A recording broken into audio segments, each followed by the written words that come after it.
नमस्ते। आप सभी का फिर से एक बार स्वागत है आयुर्वेद फॉर एवरीवन में। मैं हूं डॉक्टर रूपाली जैन और आज के वीडियो का हमारा विषय है शरीर में बढ़े हुए वात दोष को कैसे बैलेंस करें। अब देखिए, आपने काफ़ी लोगों को ये कहते हुए सुना होगा कि उनके शरीर में वात बढ़ा हुआ है। तो क्या जो पेट में वायु घूमता है या जो गैस लगती है, ब्लोटिंग लगती है, वो वायु है या वात का बढ़ना है? या फिर जिनको सिर्फ जोड़ों में कोई दर्द है तो वो वात है? आयुर्वेद में वात के बारे में क्या बताया हुआ है? आयुर्वेद की संहिताओं में क्या दिया हुआ है?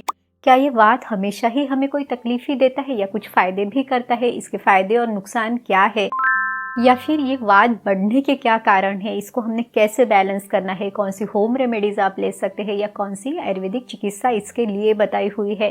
तो इसकी पूरी जानकारी के लिए वीडियो आखिर तक ज़रूर देखिए। और अगर आप चैनल पर नए हैं, आपने चैनल को सब्सक्राइब नहीं किया है, तो आयुर्वेद की सही जानकारी के लिए चैनल को सब्सक्राइब भी ज़रूर कीजिए। आयुर्वेद के जो मूलभूत सिद्धांत है यानी जो बेसिक प्रिंसिपल्स है, इसमें 3 दोष, 7 धातु और 3 मल बताए हुए हैं। हम इन सबको आसान भाषा में समझने की कोशिश करते हैं। तो देखिए, इसमें जो 3 दोष बताए हुए हैं, इसमें वात, पित्त, कफ, ये 3 दोष है। अब इनको दोष क्यों कहा जाता है? तो दोष यानी जो खुद दूषित होते हैं यानी बिगड़ते हैं और फिर दूसरों को भी दूषित करते हैं, तब भी शरीर में कोई भी विकृति, कोई भी रोग, कोई भी बीमारी होती है। जब ये वात, पित्त का बैलेंस में रहते हैं यानी उनका समभाव, उनकी साम्यावस्था रहती है, तब हम स्वस्थ रहते हैं। लेकिन जब ये बिगड़ जाते हैं तब भी कोई बीमारी होती है। इसमें एक श्लोक आया हुआ है, पित्तम पंगु कफम पंगु पंगवो मलधातवाहा वायुना यत्र नीयन्ते तत्र वर्षन्ति मेघवत। यानी ये जो पित्त दोष है, इसे पंगु कहा गया है। कफ को भी पंगु कहा गया है। पंगु यानी इनका कोई अपना सामर्थ्य नहीं है। इसी तरह से जो धातु है या मल है, इनको भी अपना सामर्थ्य नहीं है। तो जो वात है, ये सब कुछ नियंत्रित कर रहा है, इन सब पे वो कंट्रोल कर रहा है। तो ये जो प्राकृत वाला वात है, ये हमारे लिए इसका सही होना बहुत ज़रूरी है, क्योंकि इसके शरीर में बहुत इंपॉर्टेंट फंक्शन है। जैसे कि हम चलते फिरते हैं, हम बात करते हैं, शरीर की जो भी एक्टिविटीज़ है या फिर जहाँ पे भी मूवमेंट है, जैसे आपने खाना खाया तो वो खाना नीचे जाना है, खाना पचने के बाद उसमें जो भी न्यूट्रिएंट्स है वो आपके शरीर को पहुंचना है, या तो ब्लड का सर्कुलेशन है, हमारा सोचना है, तो ये हर चीज़ वात के अंडर आती है। जो भी नर्वस सिस्टम है, हमारे सेंसरी ऑर्गन्स का फंक्शन है, ये सारी चीज़ें वात के अंडर है। तो ये जब वात अच्छा रहेगा तो ये जो सारा फंक्शन है वो बहुत अच्छे से रहेगा। आयुर्वेद में वात के बिगड़ने के कारण 80 तरह की बीमारियां बताई हुई है, और जो पित्त है उसके कारण 40 और कफ के कारण 20 बीमारियां है। यानी जो पित्त और कफ है, इन दोनों के मिला के भी जो टोटल है वो भी वात से कम है। तो इस तरह से वात जब बिगड़ जाए तब ये बहुत ज्यादा तकलीफ देता है। अब हम ये कैसे जाने कि शरीर में वात बिगड़ा हुआ है? वात के जो गुण है, इसमें कहा गया है, तत्र रुक्षो लघु शीतः खरः सूक्ष्म शलो अनिलः। तो रुक्ष गुण ये सबसे पहला है। तो जब भी शरीर में ये रुक्ष गुण बढ़ता है यानी रूखापन बढ़ता है, तो आपको सिर से लेके पैर तक ये लक्षण दिखाई देते हैं। सिर से लेके यानी जैसे कि बालों में ये रूखापन दिखेगा, स्किन में दिखेगा, होठों में ये ड्राइनेस दिखेगा, या तो फिर एड़ी में भी आपको क्रैक्स पड़ेंगे। ये रूखापन आपको मल में भी दिखाई देगा। तो कॉन्स्टिपेशन है, हार्ड स्टूल है, फिर फिशर की वगैरह तकलीफ है, तो ये भी समस्याएं दिखाई देगी। यहाँ तक कि जोड़ों से आवाज़ आना यानी कटकट आवाज़ होना, या जोड़ों में दर्द रहना है, या फिर मसल्स, नर्व्स, लिगामेंट्स, इनसे संबंधित कुछ ना कुछ दर्द भी दिखाई देगा।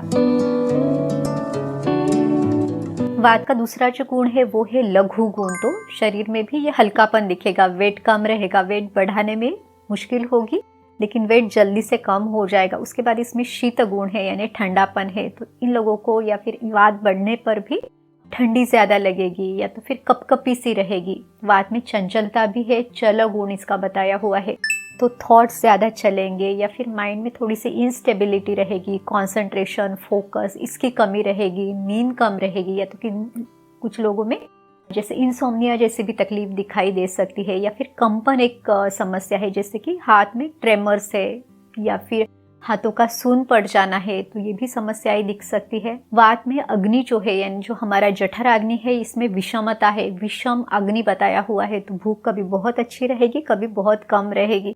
तो आपको खान पान का भी ध्यान रखना बहुत ज़रूरी रहेगा। यहाँ तक कि महिलाओं में भी पीरियड से संबंधित तकलीफें दिखाई देंगी, जैसे कि पीरियड कम या ज़्यादा आना, कभी जल्दी जल्दी आना, या कभी डिले रहना, या फिर बहुत ज़्यादा दर्द होना, या फिर काफ़ी लोगों में जैसे कि यूरिन की तकलीफ़ें है, स्टूल की तकलीफ़ें है, ये भी रहेंगी क्योंकि जो वात के प्राकृत गुण है उसमें मल, मूत्र, अपान वायु इनका सुखपूर्वक शरीर से निकलना ये भी उसके प्राकृत गुणों में या प्राकृत फंक्शन में दिया हुआ है। तो जब ये वात बिगड़ेगा तो इन फंक्शन में भी आपको कुछ ना कुछ कम या ज़्यादा दिखाई देगा।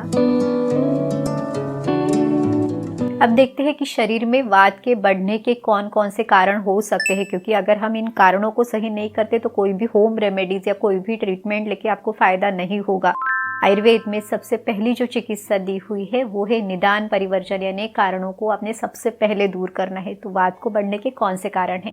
सबसे पहला जो कारण है कि रुक्ष गुण वाला खान पान, यानी अगर आपका खाना जो है बहुत रूखा सूखा है, उसमें स्निग्धता नहीं है, जैसे कि आजकल लोग जीरो ऑयल कुकिंग करते हैं तो घी या तेल इनको अवॉइड करना चाहते हैं, तो ये भी शरीर में इस रूखेपन को बढ़ाएगा। दूसरा है शीत गुण का बढ़ना, यानी अगर आपने खाना बहुत ठंडा लिया, जैसे आपने फ्रिज से निकाला और फिर उसको खाया, या तो फिर आपने आइसक्रीम है, कोल्ड ड्रिंक्स है, इस तरह की जो भी ठंडी चीज़ें है उसका सेवन आपने ज़्यादा किया, या फिर ठंडी हवा में आप ज़्यादा घूमते हैं, पंखे के नीचे आप ज़्यादा देर तक रहते हैं, एसी में आप दिन भर काम करते रहते हैं, तो इससे भी ये जो वात का शीत गुण है ये भी बढ़ेगा, वात भी बढ़ेगा। इसके अलावा जो भी लोग ऐसे हैं जिनकी फिजिकल एक्टिविटी बहुत ज़्यादा है, यानी एक्सेसिव फिजिकल एक्टिविटी है, बहुत ज़्यादा जिम एक्सरसाइज करते हैं या फिर रनिंग, साइकिलिंग, ट्रेकिंग, इस तरह से ये जो फिजिकल एक्टिविटी बहुत ज़्यादा है तो उससे भी वात बढ़ेगा।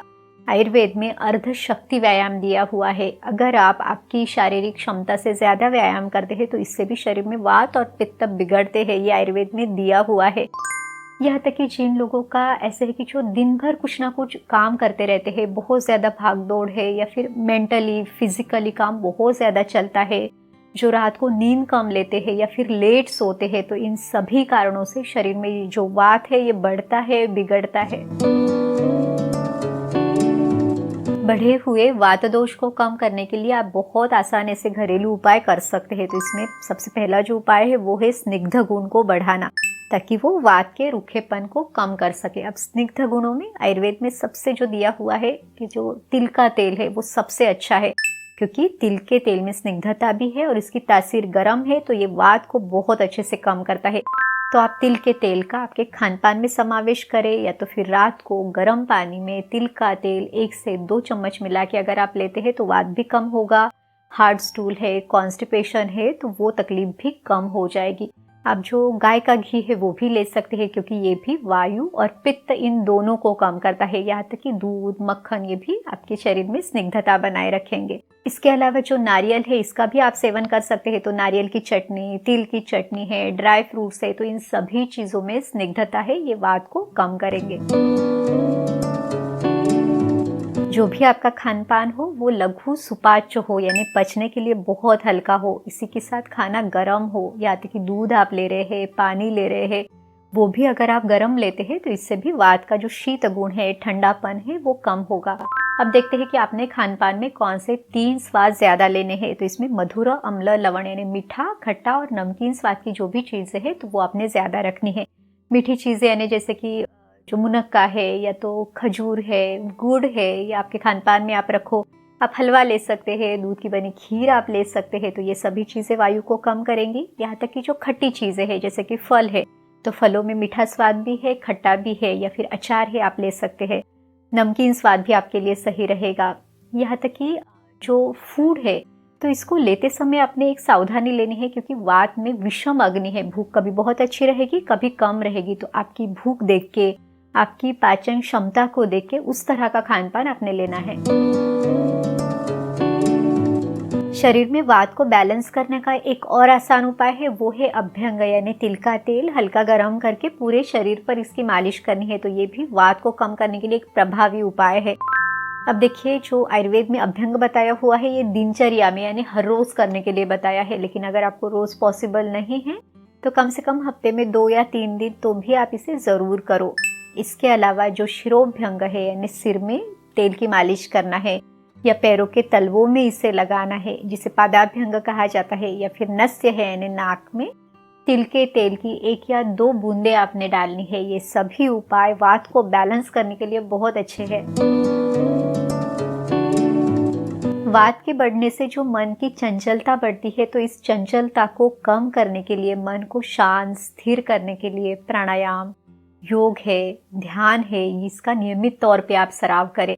मन को शांत रखें, आप खुद के लिए टाइम निकालें, पूरी नींद ले, रिलैक्स रहे, तो इससे भी ये जो चंचलता है ये कम होगी। वात कम करने के लिए आपको मदद मिलेगी। अब तक हमने ये जो सारे उपाय देखे वो आप घर पे कर सकते हैं, बहुत आसानी से कर सकते हैं। अब इसके अलावा जो आयुर्वेद में चिकित्सा दी जाती है उसमें मेडिसिनल ट्रीटमेंट तो है ही, लेकिन इसी के साथ जो पंचकर्म में बस्ती चिकित्सा बताई जाती है, यानी ये एक तरह का जो मेडिकेटेड एनिमा है। एनिमा यानी जो गुदद्वार से ये औषधियाँ, तेल, काढ़े शरीर के अंदर डाले जाते हैं। तो ये वात की आधी चिकित्सा बताई हुई है, तो ये बहुत प्रभावी है। अगर आपको होम रेमेडीज से उतना आराम ना मिले या आपके लक्षण बहुत ज्यादा है, तो उस समय पे आप औषधि चिकित्सा या ये पंचकर्म चिकित्सा भी कर सकते हैं। इस तरह से आज के वीडियो में हमने वात दोष की पूरी जानकारी ली है कि वात दोष का अच्छा होना, इसका प्राकृत होना हमारे लिए क्यों जरूरी है, इसके प्राकृत फंक्शन क्या है, या इसकी विकृति होने पर आपको कौन से लक्षण दिखेंगे, आपने कौन सी होम रेमेडीज लेनी है या कौन सी ट्रीटमेंट आप ले सकते हैं। उम्मीद है ये वीडियो आपकी मदद ज़रूर करेगा। अगर आपको ये वीडियो अच्छा लगा तो इसे लाइक भी ज़रूर कीजिए। तो चलिए फिर मिलते हैं अगले वीडियो में। आयुर्वेद को अपनाइए, स्वस्थ रहिए। नमस्ते।